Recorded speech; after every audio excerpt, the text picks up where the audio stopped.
Indian news analysis के एक नए एपिसोड में आपका स्वागत है।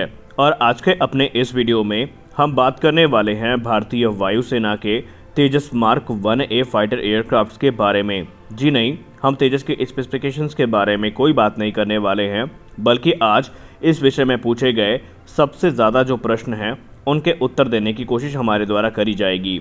सबसे बड़ा सवाल तेजस मार्क 1A प्रोजेक्ट को लेकर के जो पूछा जा रहा है वो ये है कि आखिरकार हिंदुस्तान एरोनॉटिक्स लिमिटेड ने तेजस मार्क 1A की पहली उड़ान के बारे में स्पष्ट रूप से कोई जानकारी नहीं दी। क्यों? आखिरकार हिंदुस्तान एरोनॉटिक्स लिमिटेड इस पूरे प्रोग्राम को इतना ज़्यादा सीक्रेट क्यों रखना चाहती है? दूसरा, क्या भारतीय वायुसेना तेजस मार्क 1 की जो परफॉर्मेंस है उससे खुश नहीं है? क्या तेजस की परफॉर्मेंस इंडियन एयरफोर्स की रिक्वायरमेंट्स को पूरा नहीं कर पा रही है? तीसरा क्वेश्चन कि क्या भारतीय वायुसेना अब कोई बड़ा बदलाव करने जा रही है?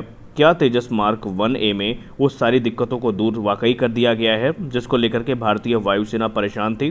तो आइए इन्हीं सारे विषयों पर हम बात करेंगे इस वीडियो में। तो चलिए शुरू करते हैं आज का अपना ये वीडियो। आप में से सभी लोग अवगत होंगे कि 20 मई को इसी वर्ष तेजस मार्क 1A की जो पहली उड़ान है वो आयोजित करी गई और इस बात की पुष्टि करी HAL के chief test pilot Harshvardhan Thakur sir ने। उन्होंने एक ट्वीट के माध्यम से ये जानकारी दी थी कि तेजस मार्क 1A ने ऑलरेडी जो अपनी पहली उड़ान है उसको पूरा कर लिया है। और जैसे ही ये खबर इंटरनेट मीडिया पे आई, इस पे काफ़ी ज़्यादा हलचल मची। कुछ लोगों ने कहा कि ये एक फर्जी खबर है, तेजस मार्क 1A की उड़ान आयोजित करी ही नहीं गई। लेकिन बाद में HAL के सोर्सेज ने यह कंफर्म किया कि ना सिर्फ SP-25 जो कि तेजस का एक FOC वेरिएंट है उसको मार्क 1A के टेस्ट बेड के तौर पर इस्तेमाल किया गया, बल्कि उसमें जो इन्हेंसमेंट्स हैं वो किए जाने के बाद जो पहली उड़ान है वो भी आयोजित कर ली है। और आपको पता होना चाहिए कि यही वो एयरक्राफ्ट है जिसमें सारी टेक्नोलॉजीज़ जो कि तेजस मार्क 1A प्रोग्राम को ध्यान में रख करके विकसित करी गई हैं वो वेरीफाई की जाएंगी, वैलिडेट करी जाएंगी। इंडियन एयरफोर्स की बात करें तो इस समय इंडियन एयरफोर्स तकरीबन 40 की संख्या में तेजस मार्क 1 जेट्स को ऑपरेट करता है एक डेटा के हिसाब से। और अगर हम जनवरी 2021 की बात करें तो इंडियन एयरफोर्स ने हिंदुस्तान एरोनॉटिक्स लिमिटेड के साथ तकरीबन $6 बिलियन का एक बड़ा कॉन्ट्रैक्ट साइन किया था, जिसके अंतर्गत 83 जेट्स का ऑर्डर प्लेस किया गया था। इनमें से 73 जेट थे तेजस मार्क 1A और 10 जेट थे LCA के ट्रेनर वेरिएंट्स को लेकर के तो आपको हमने पहले भी बता रखा है कि इसी वर्ष के अंत तक तकरीबन 2 से 6 के बीच में जो एयरक्राफ्ट है वो डिलीवर किए जाएंगे।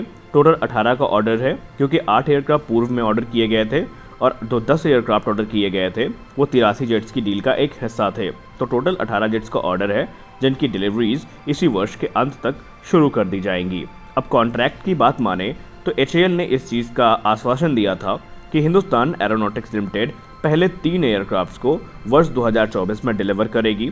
बाकी के जो एयरक्राफ्ट हैं वो 16 एयरक्राफ्ट पर एनम के हिसाब से, यानी प्रति वर्ष 16 एयरक्राफ्ट की दर से इंडियन एयरफोर्स को अगले 5 वर्षों तक पूरे डिलीवर कर दिए जाएंगे।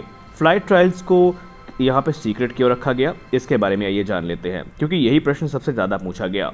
तो दोस्तों, फ्लाइट ट्रायल्स को सीक्रेट रखने का जो कारण हिंदुस्तान एरोनॉटिक्स लिमिटेड के द्वारा बताया गया वो सिर्फ ये है कि ये उनके प्रोडक्शन एक्टिविटीज़ का एक हिस्सा हैं। ऐसा कोई बड़ा कारनामा नहीं किया गया जिसकी जानकारी पब्लिकली अनाउंस की जाए, ऐसा HAL का मानना है। अभी इसमें बहुत सारे डेवलपमेंट होने बाकी हैं।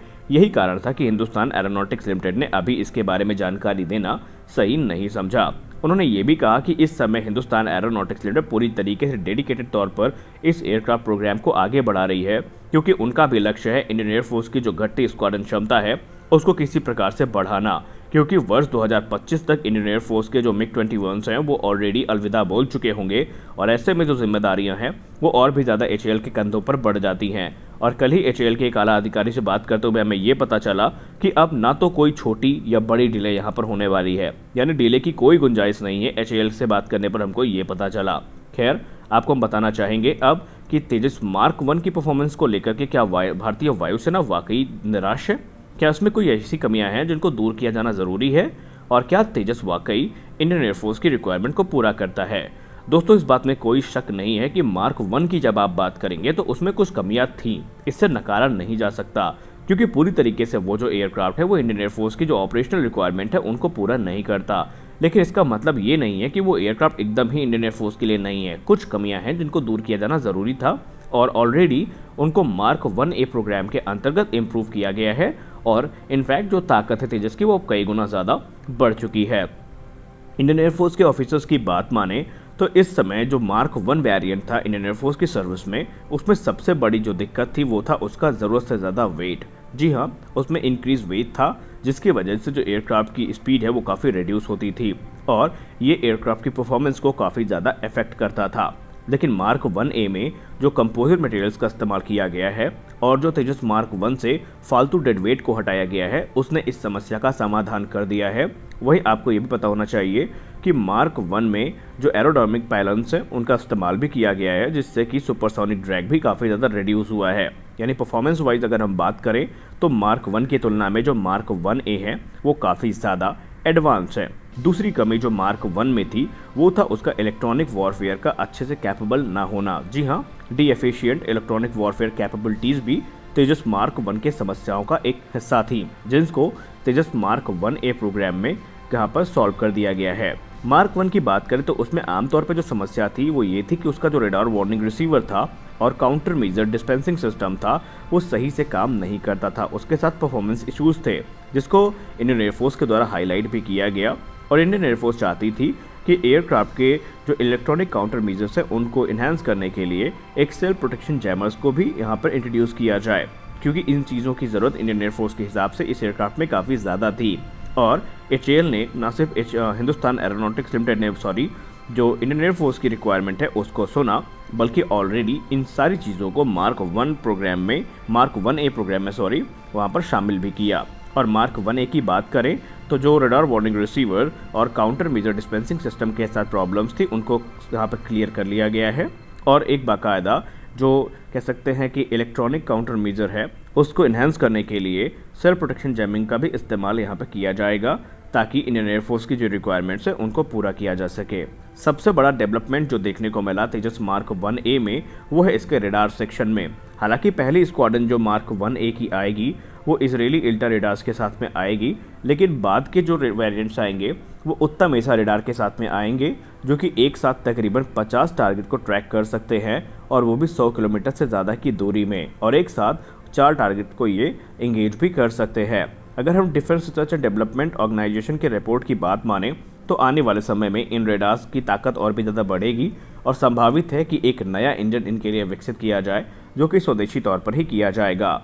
खैर, जैसा हमने आपको बताया कि शुरुआती जो स्क्वाड्रन मार्क 1A की आएगी उसमें इसराइल का एल्टा ELM 2052 एसा रेडार इस्तेमाल किया जाएगा, जिसे बाद में उत्तम एसा रेडार से रिप्लेस भी किया जा सकता है।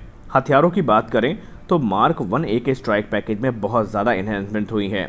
एक तरफ जहां यहाँ पे 873 जैसी शॉर्ट रेंज मिसाइल्स का इस्तेमाल किया जाएगा जो कि रेडार होमिंग का इस्तेमाल करती हैं, तो वहीं इजरायली मेड जो डर्बी मिसाइल्स हैं जो कि बियॉन्ड विजुअल रेंज की एयर टू एयर मिसाइल्स हैं उनका भी इस्तेमाल यहाँ पर किया जाएगा। 873 की अगर रेंज की बात करें तो वो 40 किलोमीटर्स की है और इसके अलावा डर्बी तकरीबन 50 से 60 किलोमीटर की दूरी तक जो हमला है वो करने में सक्षम है। वहीं तेजस मार्क 1A के स्ट्राइक पैकेज में आपको advance short range air to air missile भी देखने को मिलेगी, जिसको हम एशरैम के नाम से जानते हैं, जो कि 25 किलोमीटर की रेंज के साथ आती है और इसे सबसे घातक शॉर्ट रेंज मिसाइल्स के तौर पर जाना जाता है या शॉर्ट रेंज मिसाइल के तौर पर जाना जाता है।